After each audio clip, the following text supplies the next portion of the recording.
ಒಂದು ಘಟನಾ ನಡೀತು ಪಂಜಾಬ್ದೊಳಗೆ. ಇದನ್ನೊಮ್ಮೆ ನಾನು ಕೇಳಿದ್ದೆ. ಇದನ್ನ ಕೇಳಿದ ಘಟನೆ ಹೇಳ್ತೇನೆ ನಿಮಗೆ.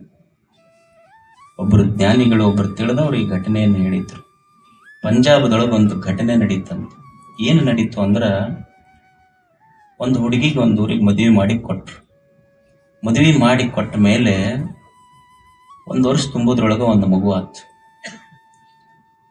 ಅವರು ಗಂಡನ ಮನೆಯವರು ತವ್ರ ಮನೆಗೆ ಈ ಹೆಣ್ಮಗಳು ಹೆರಿಗೆಗಂತ ಬಂದ್ಲು. ಗಂಡನ ಮನೆಯವ್ರು ಹೇಳಿ ಕಳಿಸಿದ್ರಕ್ಕೆ ಏನು ಅಂದ್ರ, ನೀ ಗಂಡ ಹಡ್ಕೊಂಡ ಬರ್ಬೇಕು ನಮ್ಮ ಮನೆಗೆ. ಆಕೆ ಹೆರಿಗೆಗೆ ಹೋದ್ಲು, ಮಗು ಆತು. ಗಂಡ ಆಗ್ಲಿಲ್ಲ, ಹೆಣ್ಣು ಮಗು ಆತು. ಮತ್ತೆ 2 ವರ್ಷದೊಳಗೆ ಮತ್ತ ಹೆಣ್ಮಗಳ ಗರ್ಭಿಣಿ ಆದ್ಲು. ಗಂಡನ ಮನ್ಯಾಗ ಹೇಳಿ ಕಳಿಸಿದ್ರು, ಈಗ ಮೊದಲನೇದ್ ಹೆಣ್ಣಾದ್ರ ಆಗಲಕ್ಕ, ಈ ಸಲ ಮಾತ್ರ ಹೆಣ್ಣಾಗುವಂಗಿಲ್ಲ, ಗಂಡ ಹಡ್ಕೊಂಡ ಬರ್ಬೇಕು. ಏನ ಅಕ್ಕಿ ಕೈಯಾಗ ಐತೆ ಫ್ಯಾಕ್ಟ್ರಿ? ಏನ್ ಮ್ಯಾಲಿಂದ ಹಾಕದ್ ಕೂಡ್ಲೆ ಬರಾಕ? ದೇವನ ಕೈಯಾಗ ಐತದ.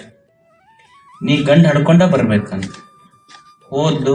ಹೆರಿಗಾತು, ಮಗು ಆತು, ಮತ್ತ ಹೆಣ್ಣಾತು. ಮತ್ತೊಂದ್ 2 ವರ್ಷ ಆದ್ಮೇಲೆ ಮತ್ತ ಗರ್ಭ ಧರಿಸದ್ಲ ಹೆಣ್ಮಗಳು. ಅವ್ರ ಮನ್ಯಾಗ ಹೇಳಿ ಕಳಿಸಿದ್ರು, ಈ ಸಲ ನೀ ತವ್ರ ಮನೆಗೆ ಹೆರಿಗೆಗೆ ಹೋಗ್ತೀಯಲ್ಲ, ಈ ಸಲ ಗಂಡಾತು ಕೂಸ ನೀನಿಬ್ರು ಕೂಡಿ ಬರ್ಬೇಕು. ಅಕಸ್ಮಾತ್ ಹೆಣ್ಣಾದ್ರೆ ಇಲ್ಲ ಕೂಸು ಬರ್ಬೇಕು, ಇಲ್ಲ ನೀ ಬರ್ಬೇಕು, ಇಬ್ಬರದಾಗ ಒಬ್ರ ನಮ್ಮ ಮನೆಗೆ ಬರ್ಬೇಕು. ಹೋದ್ಲು ಹೆಣ್ಮಗಳು, ಹೆರಿಗಾತು, ಮತ್ತ ಹೆಣ್ಣಾತು. ಹೆಣ್ಣಾದ ಕೂಡ್ಲೆ ಗಂಡನ ಮನೆಗೆ ಸುದ್ದಿ ಸಹಿತ ಮುಟ್ಟಿಸ್ಲಿಲ್ಲ. ಆ ಹೆಣ್ಮಗಳ ದಿವಸ ಮಗು ಹುಟ್ಟಿಂದ ಅಳಾಕ್ ಶುರು ಮಾಡ. ಮನ್ಯಾಗ ಎಲ್ಲರೂ ಅಳದ ಏನ್ ಮಾಡ್ಬೇಕು? ಕೊನೆಗೆ 3 ದಿವಸ ಆಯ್ತು, ಗಂಡನ ಮನೆಗೆ ಸುದ್ದಿ ಸಹಿತ ಕಳಿಸ್ಲಿಲ್ಲ. ಆ ತಾಯಿ ಪ್ರತಿನಿತ್ಯ ಕಣ್ಣೀರ ಮಾತ್ರ ಕೂಳ ಅನ್ನೋದ ಇರಲಿಲ್ಲಕ್ಕೆ. ಅತ್ತು ಇಷ್ಟು ಜೀವ ಗಟ್ಟಿ ಮಾಡಿ ಒಂದು ನಿರ್ಣಯಕ್ಕೆ ಬಂದ್ಲು. ಡಿಸೆಂಬರ್ದೊಳಗೆ ನೀವು ಪಂಜಾಬ್ದೊಳಗೆ ಭಯಂಕರ ಚಳಿ ಇರ್ತೈತಿ, ನಮ್ಮಲ್ಲಿ ಏನು ಇರುವುದಿಲ್ಲ. ಆ ಕಡೆ ಎಲ್ಲ ಸ್ನೋಫಾಲ್ ಆಗ್ತಿರ್ತೈತಿ, ಬರ್ಫ್ ಬೀಳ್ತಿರ್ತೈತಿ ಬಾರ್ಡರ್ಗಳಲ್ಲೆಲ್ಲ.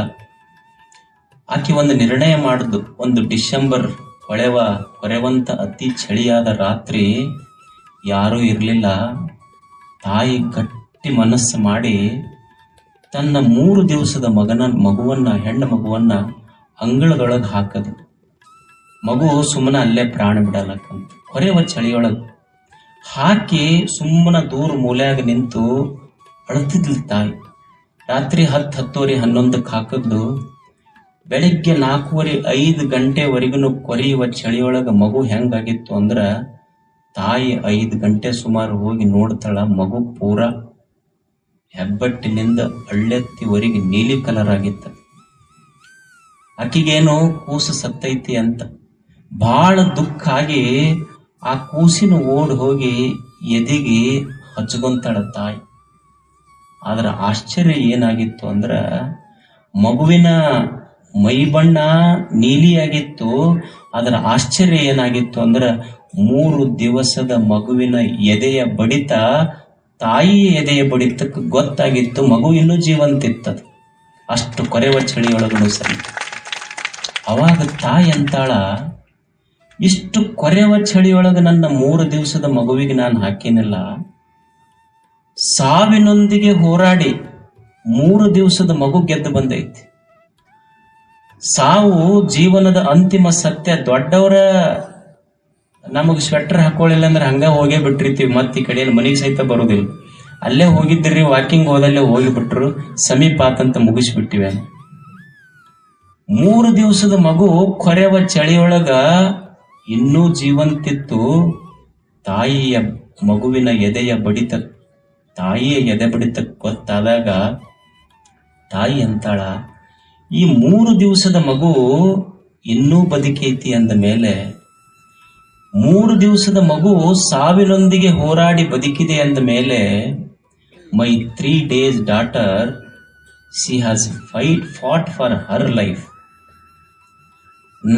ನನ್ನ 3 ದಿವಸದ ಮಗು ತನ್ನ ಜೀವನಕ್ಕಾಗಿ ಸಾವಿನೊಂದಿಗೆ ಹೋರಾಡದ ಮೇಲೆ, ನನ್ನ 3 ದಿವಸದ ಮಗುವಿಗೆ ಹೆಣ್ಣು ಹುಟ್ಟಿದ್ರೆ ಏನಾಯ್ತು, ಈಕಿ ಸಲುವಾಗಿ, ಜೀವನದ ಸಲುವಾಗಿ ಐ ವಿಲ್ ಫೈಟ್, ನಾನು ಬದುಕ್ತೇನೆ, ಹೆಣ್ಣು ಹುಟ್ಟಿದ್ರೆ ಏನಾಯ್ತು ಅಂತ ಮಗುವನ್ನು ಉಳಿಸ್ಕೊಂಡ್ಲಕ್ಕೆ. 3 ದಿವಸದ ಮಗು ಸಾವಿನೊಂದಿಗೆ ಹೋರಾಡಿ ಬಂತು. ನಮ್ಮ ಹೊರಗೆ ಹೊಂಟ್ರ ಬೆಕ್ಕ ಅಡ್ಡ ಬಂತ್ರಿ ಅಂತ. 3 ದಿವಸದ ಮಗುವಿನಲ್ಲಿ ಎಂಥ ಧೈರ್ಯ ನೋಡಿ. ನಮ್ಮ ಹಂಗಾಗೋದಿಲ್ಲ. ಹೊರಗೆ ಹೊಂಟತಂದ್ರೆ ಬೆಕ್ಕ ಅಡ್ಡ ಬಂತು. ಯಾಕ್ರಿ ಕೆಲಸ ಆಗೋದಿಲ್ರಿ ನಮ್ಮ ಎಲ್ಲ? ಯಾಕೆ ಬೆಕ್ಕ ಅಡ್ಡ ಬಂದೈತಿ? ಅಲ್ಲ, ಬೆಕ್ಕ ಅಡ್ಡ ಬಂದ್ರೆ ಏನು ಸಮಸ್ಯೆ ನಿನಗೆ? ಬೆಕ್ಕ ಅಡ್ಡ ಬಂದ್ರೆ ಕೆಲಸ ಆಗೋದಿಲ್ರಿ.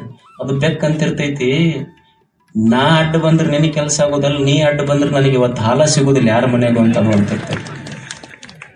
ಏನು ಮನುಷ್ಯನ ಮನೋಭಾವ! ಒಂದ್ ಸಣ್ಣ ಕೂಸಿನೊಳಗೆ ಎಂತ ಛಲ! ನಮ್ಮಲ್ಲಿ ಬರೇ ನೆಪಗಳಷ್ಟೆ.